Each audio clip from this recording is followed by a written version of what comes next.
What's going on, everybody? It's Antonio from Ikari Press. We're on the Indiegogo, $67,500 Santana, baby. Triple cover pack is, of course, still ongoing. If you want it, head on over to Indiegogo or just type in IkariPress.com. It'll take you right there. Link, of course, is in the description.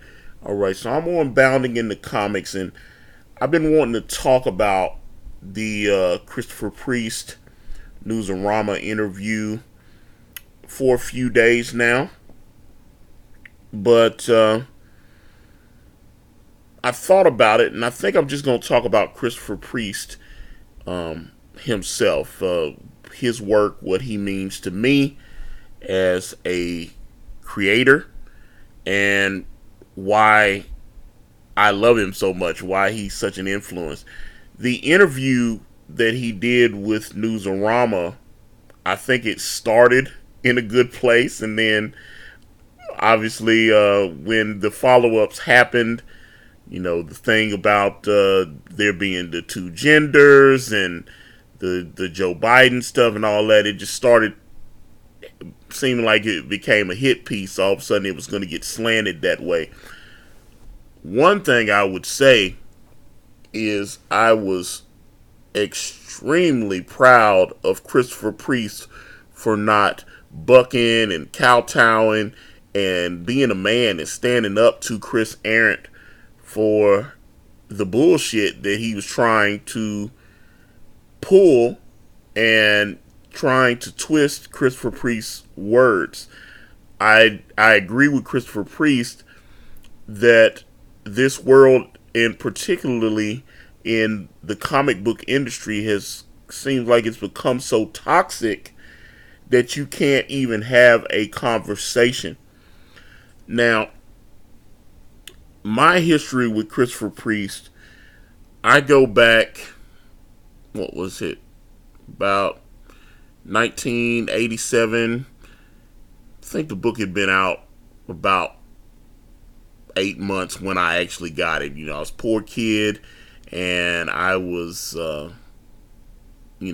doing little odd jobs, and this gentleman by the name of Freddie Garcia, he would let me come into my local comic book shop. He was working there as one of the managers, and Freddie kind of adopted me. I was going to, there was a place called Collector's World, and I would go in there, and he would let me like sweep up and help straighten the books up and stuff like that.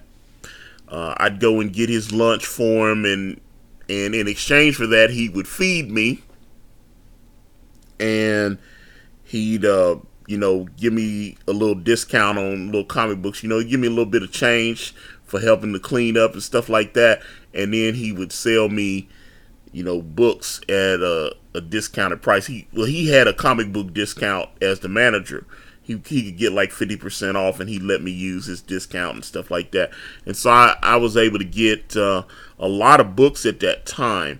One of the things I got was Frank Miller and Chris Claremont's Wolverine miniseries. I got it in a trade paperback, and that was when I read it for the first time. And then I actually I went out and bought a couple of individual issues of that miniseries.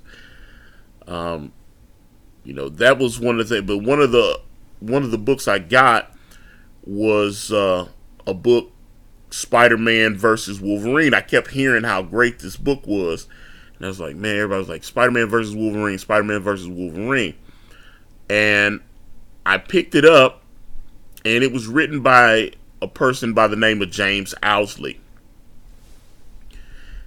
And I had no idea who James Owsley was, but I read Spider-Man versus Wolverine. And then I read it again. And then I read it again. I've probably read Spider-Man versus Wolverine at least 50 times. I was probably read that. I actually saw a copy, like a little kind of a little graphic novel version of it. I always was trying to be very careful about my comics. I probably handled it too much, but there's a copy on Amazon. I thought about getting it because when I see stories that I like, I don't like to keep handling my comics. So I'll put them in a long box, and I'll buy if it's a good story, I'll buy the graphic novel of it, so that I can just I can do whatever with the graphic novel, because I'm not really collecting it. But Spider-Man versus Wolverine, James Owsley wrote that. It was incredible. Some of you that are a little younger and haven't read it, if you read it now, it's going to seem a little dated, particularly because the story takes place during the time before Germany had its reunification. So it's set in the time where we still have East and West Berlin. The Berlin Wall is still up. That's part of the intrigue of the story. You have a spy named Charlemagne that was connected to Wolverine, and you start seeing her in various parts of the story. I remember when they first introduced her, she was in New York, and there was an assassin. She had come there to kill some people, but the people she came to kill were close to Peter Parker. There were people that, I guess they were shop owners or something, and they were actually spies, and he didn't know it. It was a great little thing. The way the story was laid out, I thought James Owsley was a genius. The way the story, because it just wasn't. It didn't have a lot of comic tropes in it. I really enjoyed the plot and the pacing. I loved the way he wrote Logan. I love the way he wrote Spider-Man, Peter Parker. The story is also infamous because it featured the death of Ned Leeds, who they were revealing was actually the Hobgoblin. They had done all this legwork, and they hadn't figured out who the Hobgoblin was. And then the original writer, I think it was Roger Stern, but I'm sure someone will correct me. But I think it was Roger Stern, and he had planned on someone else being the Hobgoblin, but he wasn't on the book anymore. And then they said, well, we got to figure out who the Hobgoblin is. And then they decided to make it Ned Leeds.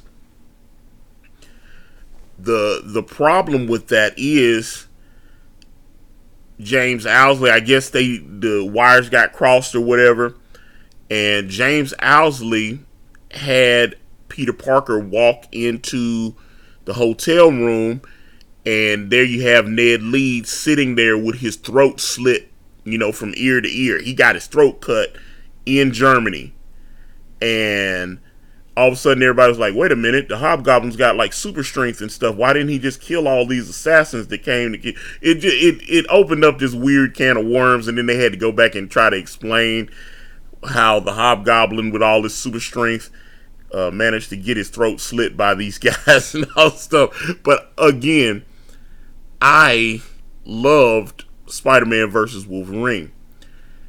Now, James Owsley decided to change his name, and James Owsley changed his name to Christopher Priest. So that was the first time that I ever read anything that was related, that was created by Christopher Priest. That was my introduction to his work. And over the years, I've read more and more of it. Quantum and Woody. Black Panther run was fantastic, because I thought he handled some of the problems that I've seen when people try to do Black Panther. I thought he handled a lot of that, really well, particularly introducing Everett Ross into the book, and then kind of telling the story from his narrative so that the audience could relate. Because T'Challa is one of those kind of characters, he's in Africa and all this.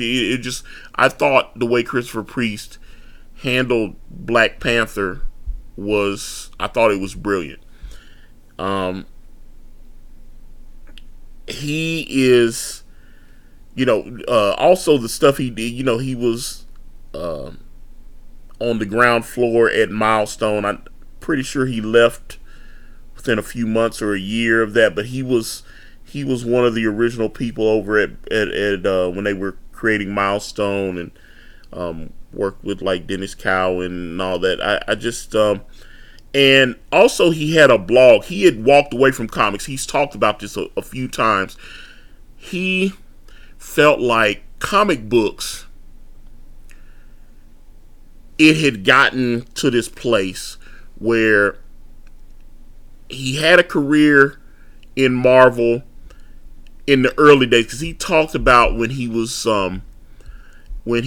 in Marvel way back in the day. And I think he worked for Jim Shooter. I think it was Jim Shooter that groomed him and mentored him, and just kind of brought him through the ranks there. And he actually talked about some of the racial problems he had. There were writers there that when he would be on his blog, he talked about his early days at Marvel, and that some of the writers were a little bigoted. He also talked about his relationship with Larry Hama. Larry Hama was someone that kind of took him under his wing and kind of got Christopher to kind of grow a backbone. I remember there was a pretty good blog post that he put up where he told Larry Hama story. I think they had went out to lunch, and the waitress or the waiter was being kind of rude and dismissive to him, and Christopher did not want to be the angry black guy, so he was just kind of sitting there and letting this person just disrespect him. And Larry Hama was like, "Oh no, hell with that," and spoke up and got everything corrected. And he said Larry Hama told him, he said, "Hey man, don't let these people disrespect you, man. You always demand your respect." And it was something, I remember when I read that, it really resonated with me, because I was just like, yeah, I'm big on respect myself. So someone like Larry, and I obviously admire Larry Hama as well. So the fact that Larry Hama was mentoring James Owsley / Christopher Priest into what he is now, I really admire that. And it goes to show, like, when you read the interview with Chris Arndt, you see that Mr. Priest learned those early lessons, and he's sticking to his guns, and he didn't back down, and he stood on his own 2 feet. My mom always used to tell me, say what you mean and mean what you say. And it seems that Christopher Priest believes that as well. So that's why I loved when Chris Arndt tried to take Christopher Priest to the re-education camp. Christopher Priest did not back down, and he was like, "No, man, I said what I said, and I'm not going to backtrack on it now. I said what I said, and it's a shame that we can't just have conversations now without everything being an attack, or everything just being overanalyzed, and everybody's so sensitive now." I really, really admire Christopher Priest. I hope to talk to him one day. He obviously would have an open door on this channel. Actually, within the next few weeks, I have a pretty big interview coming up. I'm not ready to reveal who that is yet, but it should happen in June. So I've got confirmation that it is occurring, and I keep following up. Matter of fact, I probably need to contact that person again and make sure we get a date and time set up. But I'm just excited. There's a lot of great things happening, not only for me personally, but in comics. I think what we're doing, what we're creating, is fresh and exciting, and I'm glad to be a part of it. But that's my thoughts on Christopher Priest, and just again, I respect and admire that man so much. But hey guys, let me know what you guys think. So with that being said, I'm going to wrap this video up. And if you guys want to reach out to me, I'm on Facebook, Instagram, Twitter, and right here on this YouTube channel. Everywhere is at Ikari Press. And if you type in IkariPress.com, it will take you directly to my Indiegogo campaign for my comic book series brand with the phenomenal Kanan White. We're on Teespring. We're on Amazon.com. The links to those are in the description. Thank you guys so much for watching. Like and subscribe. I'm out.